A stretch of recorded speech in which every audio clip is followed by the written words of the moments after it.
আসসালামু আলাইকুম রহমতুল্লাহ নাহমাদুহু ওয়া নুসাল্লি আলা রসুলিহিল করিম আম্মা বাদ।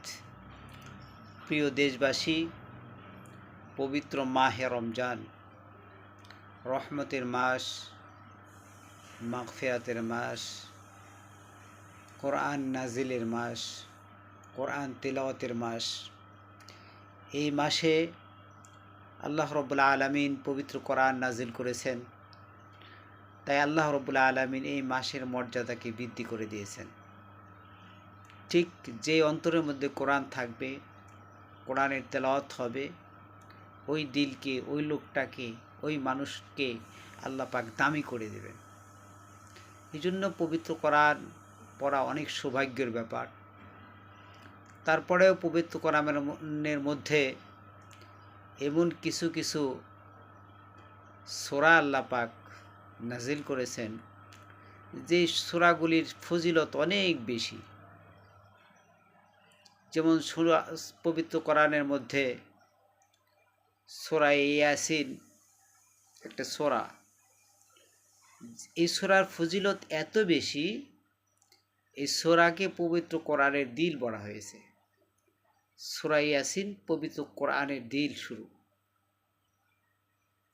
এই সূরা যে তেলাওয়াত করবে, যদি একবার কেউ সূরা ইয়াসিন পাঠ করে, তার আমল নামার মধ্যে আল্লাহ পাক 10 খতম কোরআন শরীফ পড়ার সওয়াব দান করবেন।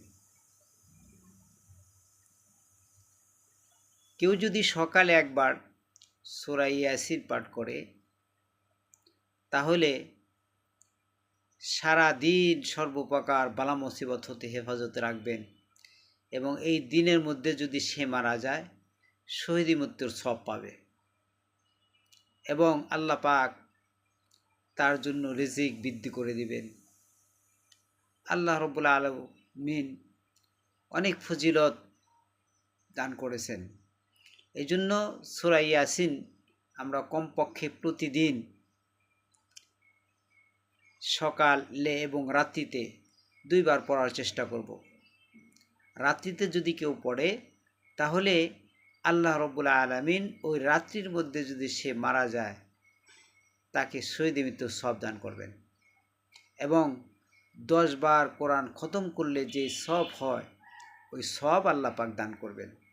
আর পবিত্র মাহে রমজানে যদি একবার সূরা ইয়াসিন পাঠ করি, তাহলে তো 70 বার সূরা ইয়াসিন পাঠ করার সওয়াব আল্লাহ পাক দান করবেন। তাহলে কত বড় ফজিলত! এই ফজিলতগুলি আমরা হাসিল করার জন্য প্রতিদিনই সূরা ইয়াসিন তেলাওয়াত করব। আল্লাহ পাক আমাদের সবাইকে তৌফিক দান করুন, আমিন।